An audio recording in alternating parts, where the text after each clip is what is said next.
Bonjour à tous et bienvenue sur AgriPartner TV. Aujourd'hui, on va parler autoconstruction. On se rend chez Jérôme, un agriculteur du 17 qui a entièrement construit son semoir. C'est parti!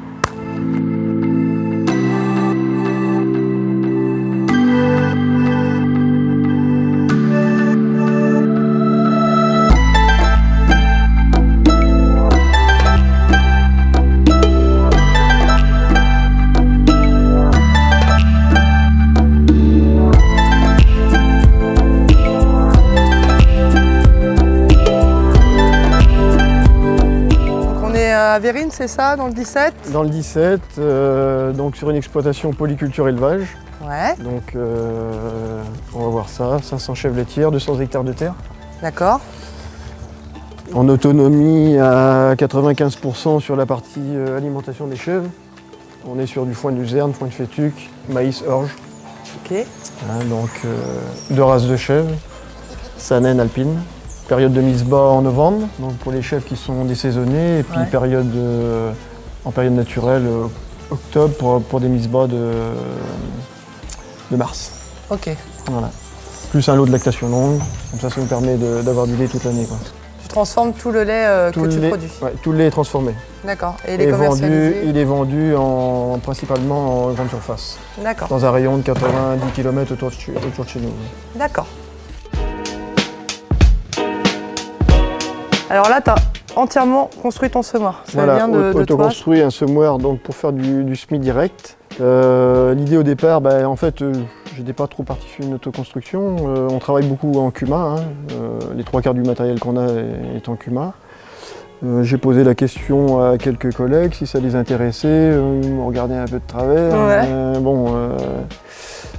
J'ai dit tant pis, comme j'aime bien bricoler, c'est un peu ma passion, donc j'ai dit allez, je commande des aciers et puis je me lance dans la construction d'un semoir. Je me suis un peu inspiré des semoirs Jamais.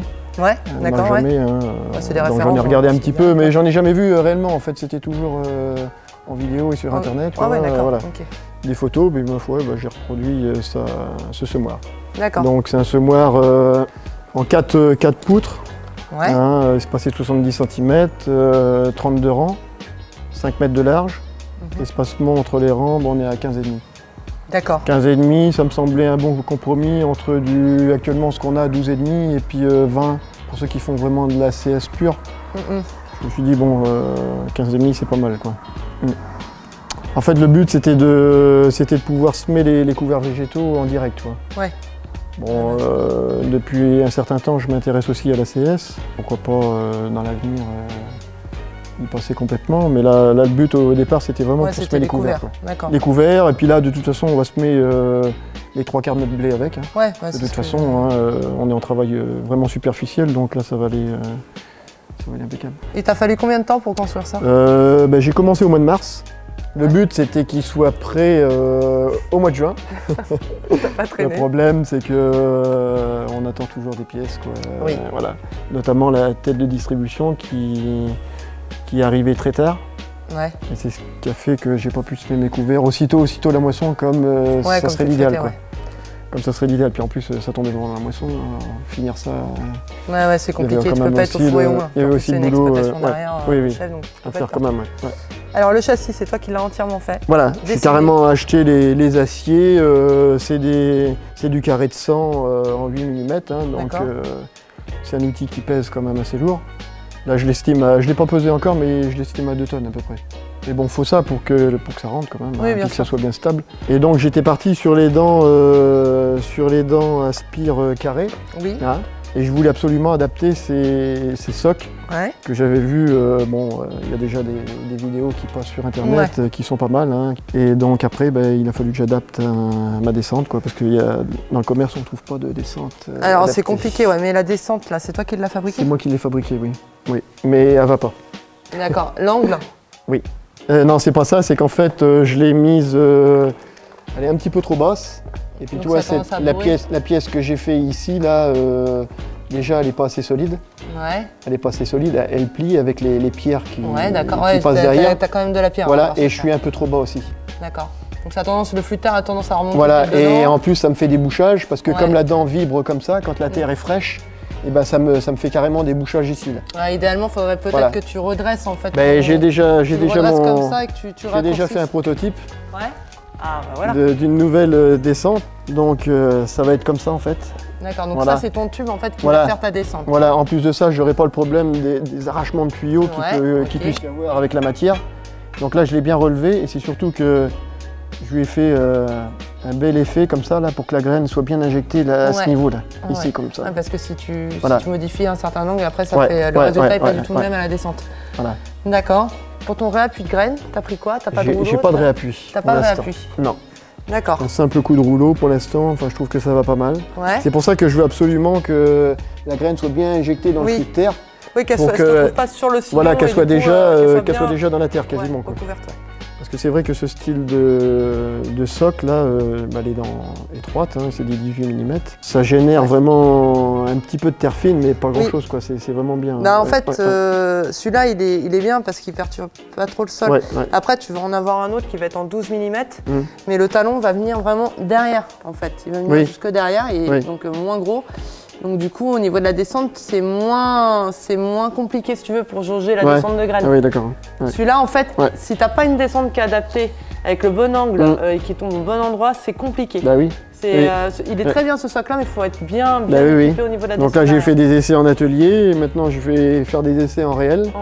Voir ce que ça donne, mais bon, normalement, je suis assez confiant. C'est toi qui as fait le cintrage de... Non, j'ai fait un prototype, tordu un peu n'importe comment, puis après je l'ai fait faire quand même par un professionnel. D'accord. Mais non, parce que je voulais que ce soit quand même parce que là, le clean. cintrage...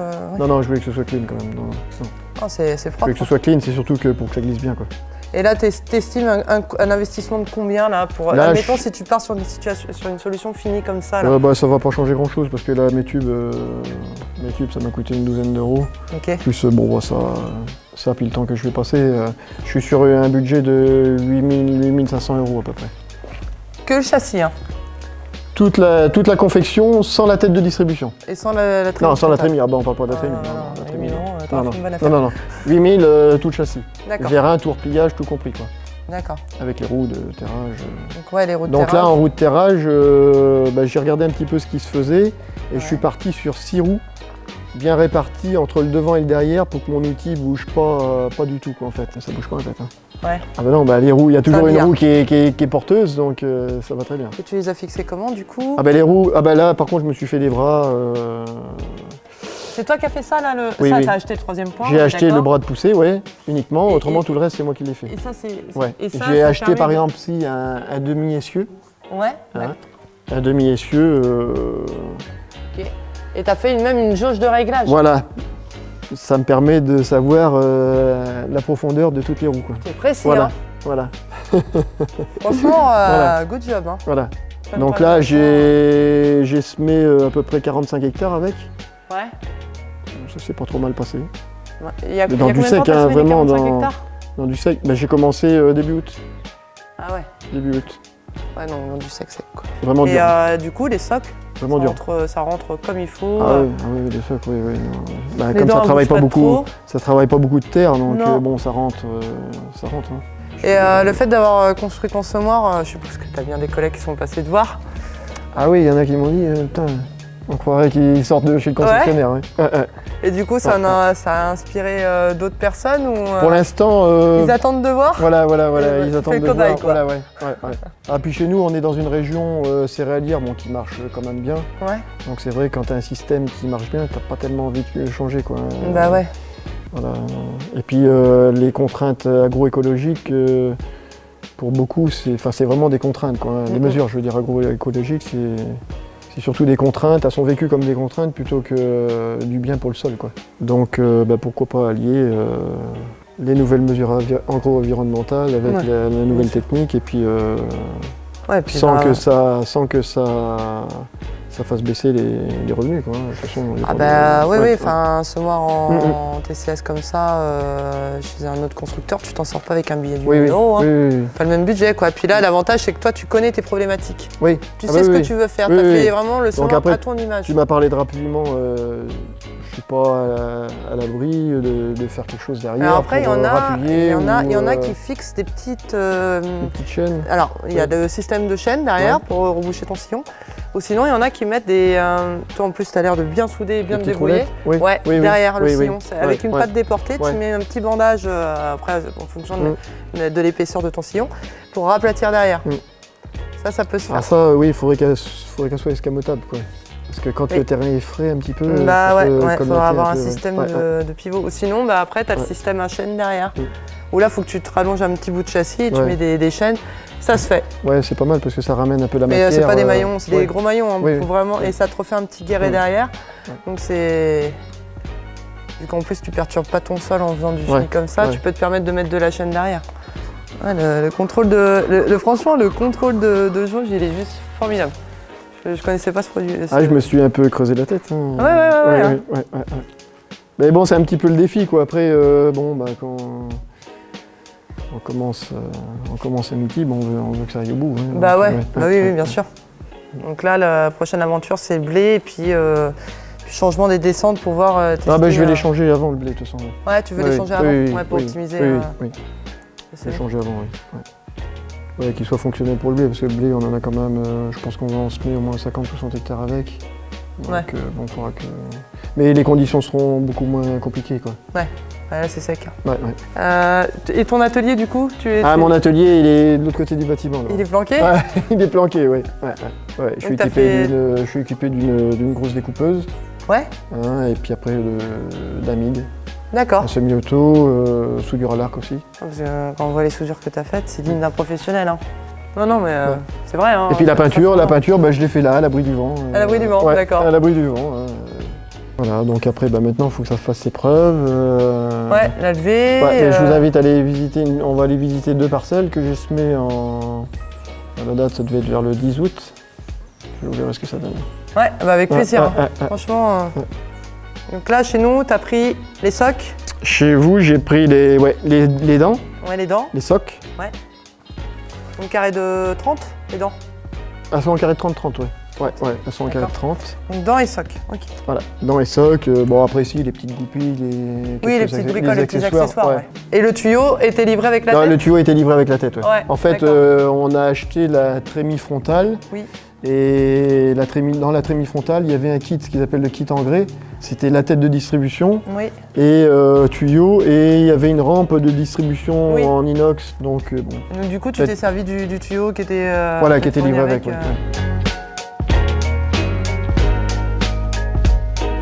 C'est déjà bien peaufiné celui-ci. Voir ce que ça donne sur les semis de céréales.